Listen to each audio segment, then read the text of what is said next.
Operation सिंदूर की सफलता के उपलक्ष्य में गोरखपुर के सिविल लाइन से शौर्य भारत यात्रा का शुभारंभ किया गया।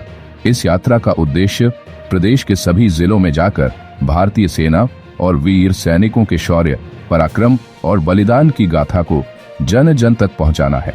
यात्रा का विधिवत शुभारंभ सिविल लाइंस में अनिल सिंह द्वारा फीता काटकर किया गया। यह यात्रा सभापति पाठक के नेतृत्व में संचालित हो रही है, जिसमें प्रतिदिन 7 से 8 सदस्यीय दल रथ के साथ चलेंगे। इस शौर्य रथ यात्रा का पहला पड़ाव खजनी क्षेत्र रहेगा, जहां बृहस्पतिवार को यह पहुंचेगी। सभापति पाठक ने बताया कि यह यात्रा सबसे पहले गोरखपुर जनपद की सभी तहसीलों में भ्रमण करेगी। इसके बाद गोरखपुर बस्ती मंडल के अन्य जिलों में जाएगी और अंततः पूरे उत्तर प्रदेश के जिलों में पहुंचकर लोगों को भारतीय सेना की वीरता और योगदान से अवगत कराएगी। मीडिया कर्मियों से बात करते हुए सभापति पाठक ने कहा कि हमारे सैनिकों का साहस, बलिदान और समर्पण देश के लिए प्रेरणा का स्रोत है।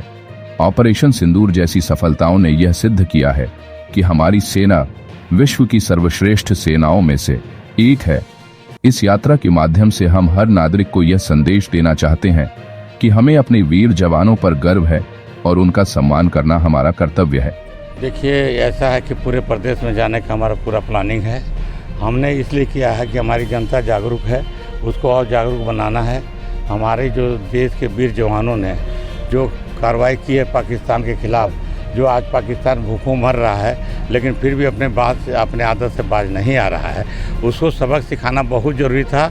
जो कि आज हमारे नेतृत्व नरेंद्र मोदी जी के नेतृत्व में, माननीय यशस्वी मुख्यमंत्री योगी जी के नेतृत्व में, यदि हमारा मुख्यमंत्री ऐसा है कि वो कट्टर जवाब देते हैं, दांत खट्टे कर देते हैं। आज सब चीज़ से बढ़िया हुआ कि पाकिस्तान का हालत ये हो गई कि गिड़ना पड़ा है और घुटनों के बल पे आकर के माफ़ी मांगा है। लेकिन हमारे प्रधानमंत्री और हमारी जूरी जो है, चाहे हमारा वो जो डिफेंस का जो देखते हैं कारोबार, हम रक्षा मंत्री तो हैं ही है, राजनाथ सिंह, अरे वो डिफेंस का पूरा इंडिया का, हाँ, डोभाल, अजीत डोभाल, उन्होंने कह दिया कि यदि एक भी आतंकवादी हम पर हमला करेंगे तो हम युद्ध में समझेंगे उसको। मतलब यदि हमारे लोग को मारोगे तो हमारा युद्ध की घोषणा नहीं करेंगे, हम सीधे घुस के मारेंगे। यात्रा निकालने का क्या मकसद है? शौर्य यात्रा का यही मतलब है कि भारत न कभी झुका है न झुकेगा, और भारत विश्व गुरु रहा है, विश्व गुरु है, विश्व गुरु रहेगा।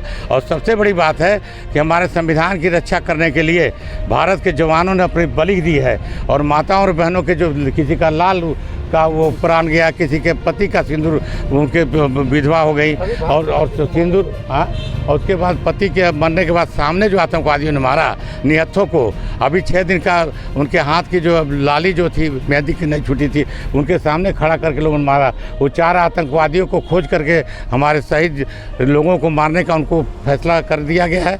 और वही नहीं, 6 एयरबेस को तबाह कर दिया गया पाकिस्तान के, और 9 भूल गए हम, 9 को एयरबेस को तबाह कर दिया गया है। और वही नहीं, पाकिस्तान का ऐसी हालत है कि उसका मुनीर है कोई जो रक्षा का मामला देखता है, वो शहनवाज हुसैन, हाँ, थानाध्यक्ष जो सेनाध्यक्ष है, और वो मुनीर वो जो है शहनवाज हुसैन को फर्जी ले जाके कागज़ देखा है कि हमने ऐसे किया उससे किया, वो सब पकड़ा गया है। तो इसको सबसे बड़ी बात है, आप लोग पत्रकार देश का तीसरा स्तंभ है। जैसे न्यायपालिका, कार्यपालिका, व्यवस्थापिका, देश का संविधान को रक्षा करने के लिए 3 लोग हैं। तो आप कार्यपालिका के मालिक हो, व्यवस्थापिका मालिक हो, पत्रकार ऐसा चीज़ है जो रात को सोता नहीं है और दिन भर जगता है और देश को जागरूक करता है। तो सैनिकों का, हमारे वीरों गाथों को आप लोगों ने बढ़ाया है, इसके लिए हम लोग आप सारे पत्रकार को धन्यवाद देते हैं, और जन जन तक पहुंचाना है, इसलिए हमारा रथ यात्रा निकला है।